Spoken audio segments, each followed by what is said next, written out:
Assalamualaikum warahmatullahi wabarakatuh. Waalaikumsalam warahmatullahi wabarakatuh. Alhamdulillah wassalatu wassalamu ala Rasulillah, amma ba'du. Yang sama-sama kita muliakan para tokoh agama kita, tokoh masyarakat kita, guru-guru kita, ibu-ibu kita, wabil khusus Habib Rijal, pimpinan pondok pesantren, dan calon-calon kita, baik yang di atas ada Pak Juruman ataupun yang merendah ini Bapak Habibur Rahman.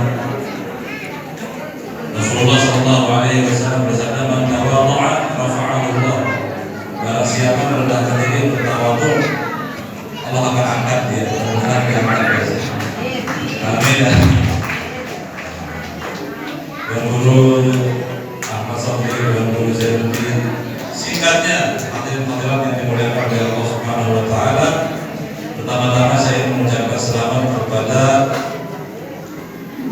pimpinan Muslimat cabang Mas Bakir yang sudah dilantik. Mudah-mudahan semakin berkah dan diridhoi oleh Allah Subhanahu Wa Taala. Dan saya juga ingin mewakili kita semua mengucapkan selamat ulang tahun yang ke-16 Pondok Pesantren Raudhatul Mujahidin Indonesia. Mudah-mudahan Allah Subhanahu Wa Taala meridhai dan memberkahi kita semua. Amin ya rabbal alamin. Saya sebenarnya penasaran, paham tidak Bapak Ibu maksud dari kisah Nabi Musa yang diceritakan oleh Nabi Rijal tadi? Mudah-mudahan beliau dan Ibu aku diberikan kesehatan, afiat dan Rasulullah. Paham tak dulu? Jadi sejarah itu biasanya terulang kembali. Nabi Musa punya jamaah, TGB punya jamaah. Nah, Nabi Musa punya jamaah itu ada yang betul-betul tulus ngiring Nabi Musa. Ada yang mengaku-ngaku menjadi jamaahnya Nabi Musa. Paham ini Bapak Ibu? Nah, TGB juga punya jamaah. Ada yang tulus, ikhlas, setia ngiring TGB. Ada yang ngaku-ngaku. Paham ini Bapak Ibu? Nah, Nabi Musa diperintahkan oleh Allah Subhanahu Wa Taala membawa jamaahnya masuk di sebuah partai, masuk di sebuah negeri. Ya, masuklah ke negeri itu supaya bisa menjadi penguasa, supaya bisa mengatur, supaya tidak lagi diatur-atur. Saatnya mengatur. Paham ini? Nah, Nabi Musa mengajak jamaahnya, ayo kita masuk ke negeri ini. Apa jawaban jamaah yang ngaku-ngaku? Murid ngaku-ngaku setia, ngaku-ngaku apa katanya? Idhab anta wa rabbuka inna hauna qa'idun. Yo, di Palestina itu banyak orang-orang non-muslim, banyak orang-orang fasik, banyak orang-orang zalim. Sida sudah yang tangani sama Tuhanmu, Sida berdua masuk sana. Kami di sini menunggu menerima jadi. Kami di sini menunggu menerima jadi gimana pun hasilnya. Kalau sukses, baru kita ikut masuk. Amin Bapak Ibu sekalian. Sama terulang kembali sejarah ini. TGB mengajak kita. Mari kita sama-sama mensukseskan hajatan organisasi ini. Supaya apa? Mewujudkan cita-cita Bapak Maulana.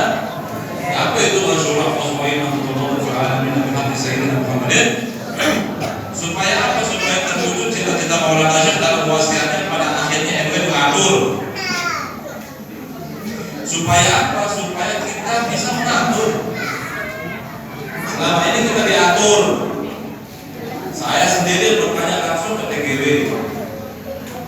Karena sering saya turun konsolidasi menerima dari jamaah TGB di Tuluk, Budu Loncat, Bina-Bina. Apa jawaban TGB? Selama ini kita hanya sebagai penglaris, pemanis. kita diatur, kita tidak perlu kuasa bisa mengatur. Tapi sekarang saatnya kita mengatur. Yang penting jamaah ini kompak untuk bersatu. Itu apa Bapak Ibu sekalian? Itu maksud apa dirijal. Di mudah-mudahan perlu paham. Nah, sebagai kenang-kenangan ulang tahun yang ke-16 Pondok Pesantren Rodotul Mujahidin ini, izinkan saya meriwayatkan dan mengijazahkan satu buah hadis musalsal, namanya hadis musalsal bil masyayikh.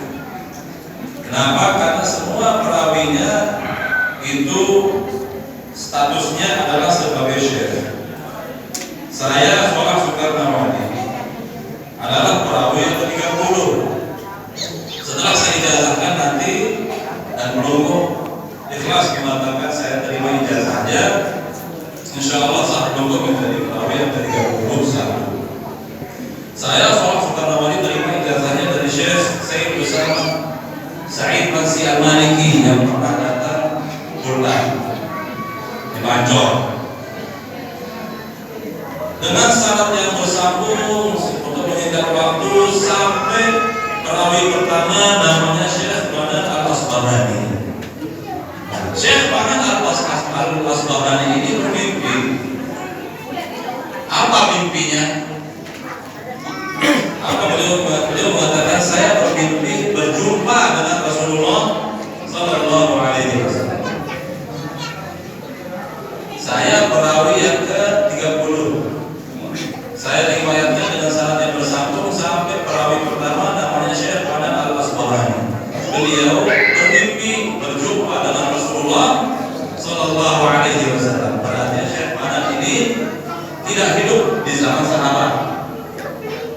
Dia bermimpi ketemu dengan Nabi. Apa kata Syekh Banan Al-Asbahani? Wahai Rasulullah, saya penasaran.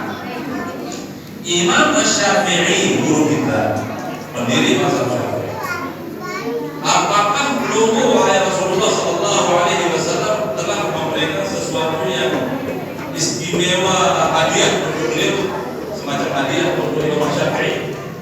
Apa kata Rasulullah? Ya, saya telah memberikannya sesuatu yang khusus, istimewa. Apa itu? Saya doakan kata Rasulullah supaya Imam Syafi'i masuk surga bighairi hisab. Artinya masuk surga tanpa melalui proses diperiksa amal ibadah, tanpa harus diperiksa ditimbang amal ibadahnya, tapi langsung masuk surga bighairi hisab. Itulah syafaat baginda Rasulullah Sallallahu Alaihi Wasallam. Nah, Syekh Banan Al-Asbahani yang bermimpi ini penasaran. Atas dasar apa? Apa jasa yang pernah dilakukan oleh Imam Syafi'i sehingga engkau wahai Rasulullah Sallallahu Alaihi Wasallam mau mendoakan beliau supaya masuk surga beliau, dan doanya Nabi mustajab, wajib hukumnya Imam Syafi'i masuk surga. Atas dasar apa? Apa yang kebaikan yang pernah dia lakukan? Apa kata Rasulullah SAW? Imam Syafi'i itu mengarang satu selawat, mengarang satu redaksi selawat yang tidak pernah terpikirkan, apalagi diamalkan oleh para sahabat. Apa bunyi selawat itu? Nah, silakan Bapak Ibu mau terima ya saya, ikuti saya. Bismillahirrahmanirrahim. Bismillahirrahmanirrahim. Allahumma salli ala sayyidina Muhammadin kullama zakarahu zakirun wa salli ala sayyidina Muhammadin kullama ghafala an dhikrihi al-ghafilun. Allahumma salli ala sayyidina Muhammadin kullama zakarahu az-zakirun wa salli ala sayyidina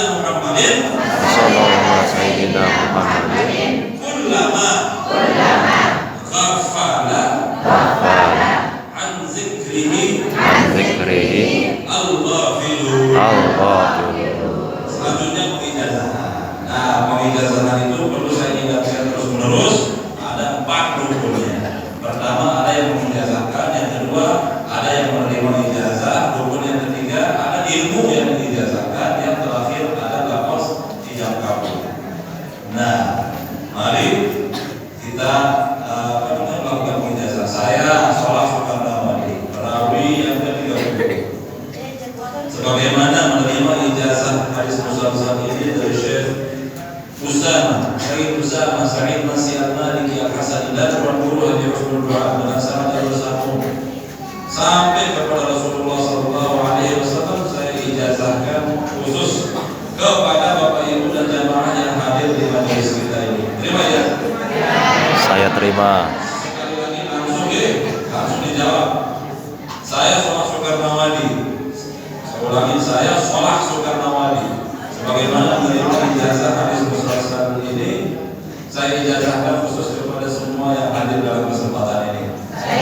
Saya terima ijazahnya. Untuk menjadi perawi yang ke-31, mudah-mudahan diberkahi dan diridhoi oleh Allah. Dan kalau maaf, ada syaratnya ini tidak boleh diijazahkan kecuali setelah menjadi tuan guru dan setelah menjadi syekh, dan harus laki-laki. Karena disebut hadis musalsal bil masyayikh, semuanya syekh. Jadi ini sebagai motivasi, mudah-mudahan kalau tuan gurunya beberapa santri boleh mengijazahkan. Nah, semua siapapun boleh menerima, tapi tidak semua boleh mengijazahkan. Yang boleh itu hanya yang bergelar syekh. Artinya apa? Diterima di masyarakat, punya majelis taklim, sering memberikan kajian. Ini sebagai motivasi saja. Mudah-mudahan anak-anakku yang ada di sini semakin hari semakin giat belajar menuntut ilmu. Bila perlu melanjutkan pendidikan di luar negeri dan menjadi calon ulama. Amin ya rabbal alamin. Kita baca surah Al-Fatihah, kita hadiahkan kepada semua nama-nama perawi yang tidak bisa kita sebutkan satu persatu. Tapi yang ingin memiliki ijazahnya nanti saya guru yang layak memiliki ijazahnya bisa diberikan di oleh guru. Mari kita baca surah Al-Fatihah. Bismillahirrahmanirrahim. Alhamdulillah.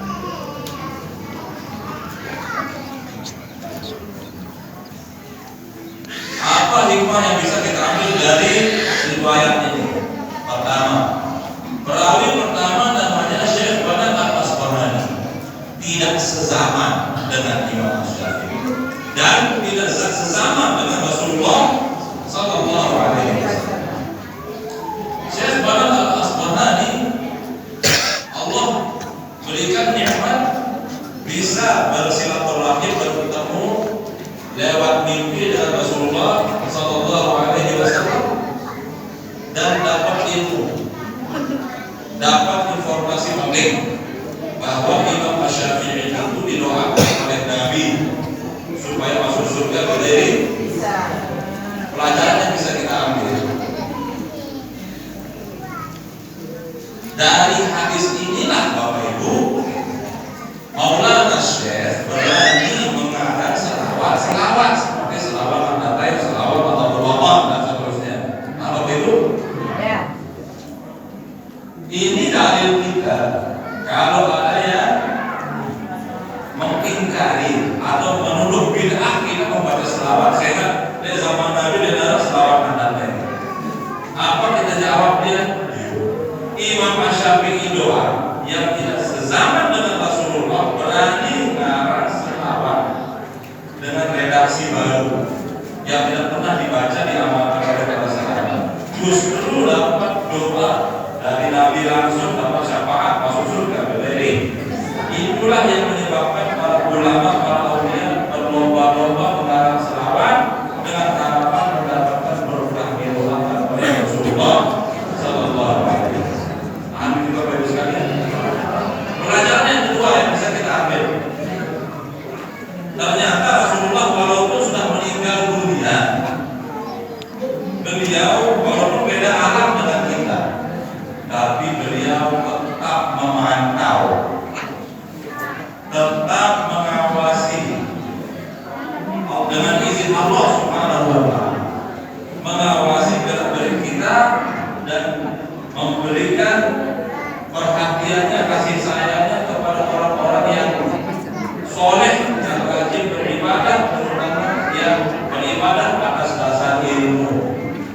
Oleh karena itu mudah-mudahan Bapak Ibu sekalian, anak-anak yang dimodorkan di sini, yang dimodorkan di sini, yang menuntut ilmu di sini, mudah-mudahan mendapatkan taufik, bimbingan dari Allah dan dipelihara oleh Allah Subhanahu wa Ta'ala. Mudah-mudahan menjadi anak-anak yang soleh semua. Sebagaimana harapan Nabi Rizal tadi yang nanti akan mendoakan kita. Ketika kita masih hidup, terutama setelah kita selaku orang tua nanti meninggal dunia.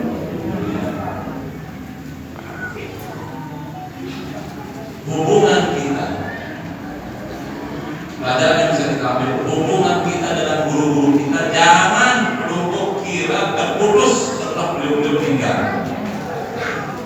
Maulah Rasulullah aja yang jauh jaraknya mengawasi, melihat, tahu, apalagi yang dekat jaraknya sama kita seperti Bapak Maulana Syekh pahlawan nasional kita. Dilihat murid-muridnya, dilihat cucu-cucunya, dilihat zuriatnya.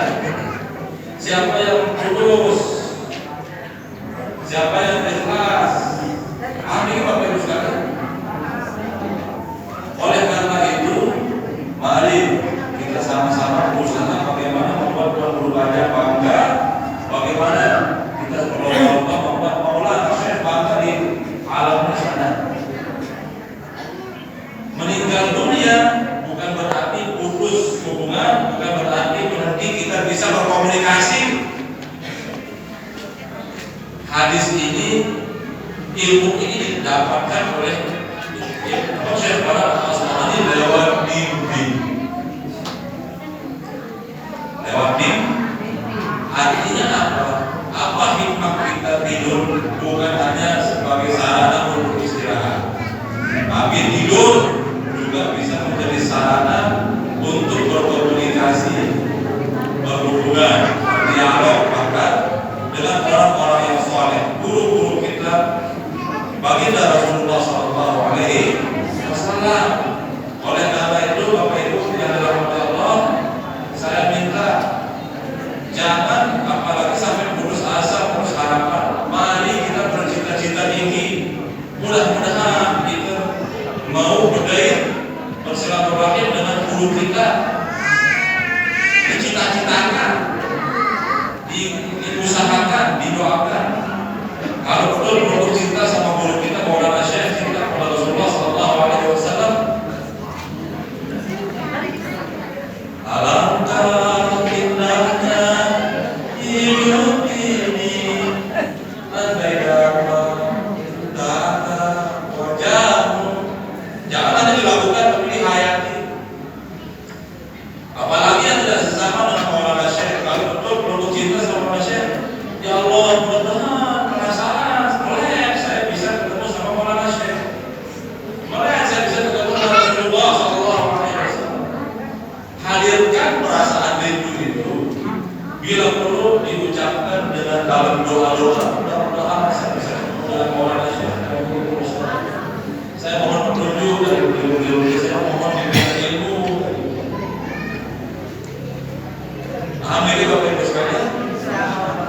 Karena kalau belum penasaran, bedanya apa? Bagaimana kondisi kita setelah mati hidup? Rasulullah selalu mengingatkan kita. Sebelum tidur apa kita baca doa Ibu-ibu sekalian beberapa ayat. Bismillahirrahmanirrahim. Bismillahirrahmanirrahim. Di dalam hadis yang sahih, Bismillahirrahmanirrahim amutu disebut baru ahya sampai sebenarnya ahya. Rasulullah bersabda, tidur itu semuanya kematian. Tidur itu semuanya mati. Kalau mau tahu bagaimana kondisi kita setelah mati, tidur.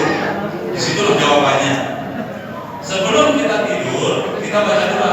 Dengan namamu lah ya Allah saya akan mati sejenak. Dan dengan namamu ya Allah besok pagi saya akan hidup kembali. Bismika Allahumma amutu wa bismika ahya atau bismika Allahumma amutu wa ahya. Dengan namamu ya Allah saya mati sebentar semalaman, dan dengan namamu ya Allah besok pagi saya akan bangkit dari kematian. Bangun tidur apa kita baca alhamdulillahilladzi, alhamdulillah, terima kasih ya Allah Engkau telah hidupkan saya kembali setelah saya mati semalam. Alhamdulillah Bapak sekalian. Ketika kita tidur, walaupun Abil Rijal ini seorang pejabat, punya kekayaan, istri beliau mudah-mudahan pada umur dan pendidikan dipelihara sebagai wakil gubernur, tidur di kasur yang mahal, bantal yang nyaman, selimut yang hangat, AC jalan. Kalau mimpi buruk, tersiksa, menderita,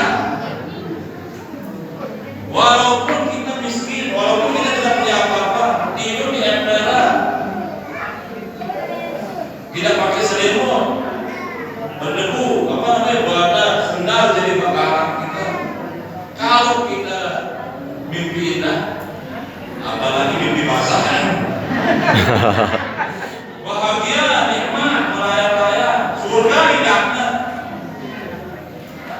Jadi begitu apa hikmahnya kita tidur supaya kita tahu ada mimpi buruk sama mimpi indah. Dan setelah kita mati, ada istilah nikmat kubur, ada istilah siksa kubur. Walaupun dibungkus kain kapan, walaupun sempit tempatnya gelap gulita, tapi kalau kita terus berkhatimah, insya Allah mimpi indah surga. Raudhah min riyadhil jannah. Tapi walaupun kita dikuburkan di kubur Cina itu, dipasangkan keramik, dikasih bunga dan sebagainya, biaya mahal dan ada kemewahan apa namanya di pantaran di aksesoris, tapi kalau matinya suruh Fatimah mimpi buruk. Ambil oleh ibu sekalian. Nah, banyak sebenarnya hikmah yang bisa kita ambil dari hadis yang dijalan dulu. Intinya kita saat ini sedang diuji kesetiaan kita kepada guru kita. Saat ini sedang diuji keimanan kita, kekompakan kita, sedang diuji, sedang diawasi oleh Maulana Syekh, sedang diawasi oleh Rasulullah Sallallahu Alaihi Wasallam dalam para bapak ulun saat. Kita buktikan, kita buat bangga guru kita, kita buat bangga Rasulullah Sallallahu Alaihi Wasallam. Kita tidak bisa langsung ke Nabi, harus kalau Rasulullah.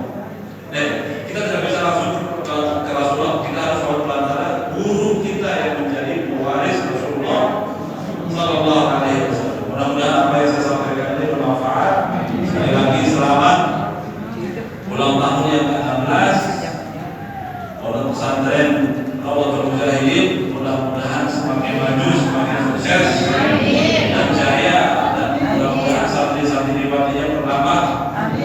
Bangunannya semakin cepat jadi, dan mudah-mudahan rezekinya berlimpah ruah berkah. Orang tua wali yang hadir mudah-mudahan diberikan rezeki yang berlimpah ruah, diberikan kemampuan untuk membiayai pendidikan anak-anaknya sampai menjadi dokter, sampai menjadi orang-orang yang berguna bagi agama Nusa dan bangsa. Mudah-mudahan anak-anaknya semua jadi ulama aminin, ya arifin. Amin ya Allah ya Rabbal alamin. Saya cukupkan sampai di sini. Wallahul muwaffiq wal hadi ila sabilir rasyad. Wassalamualaikum warahmatullahi taala wabarakatuh. Waalaikumsalam.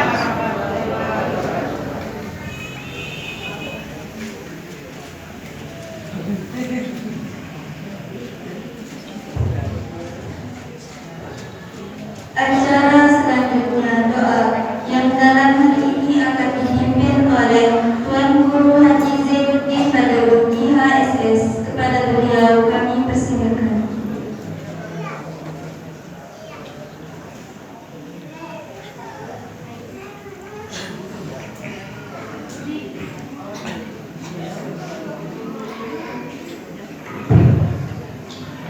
Bismillahirrahmanirrahim. Assalamualaikum warahmatullahi wabarakatuh. Waalaikumsalam warahmatullahi wabarakatuh.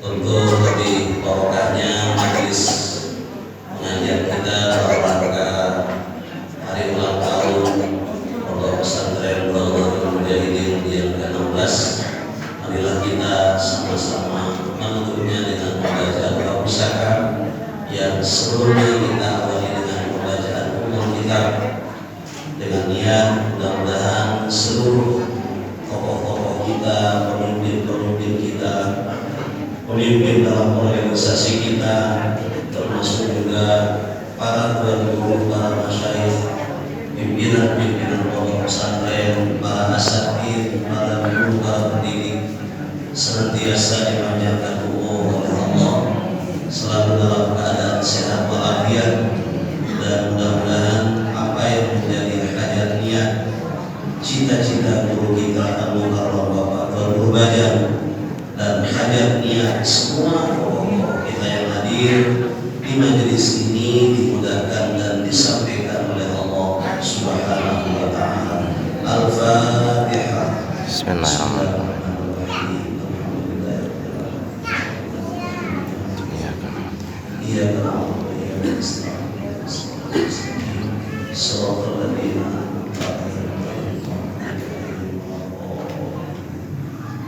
mari Bapak Ibu kita sama-sama membaca doa bersama. Bismillahirrahmanirrahim. Rabbana fa'na bima 'allamtana Rabbi 'allimna alladhi yanfa'una Rabbi faqihna wa faqih ahlana wa barakil lana fi dinina ma'alil khudri Rabbi wafiqna wa wafiqahum lima tertadi qawla wa fi'lan karama warzuqi kulla halalan daiman wa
Amin. Sallallahu wasallam alaika ya syafi'al mudhnibin.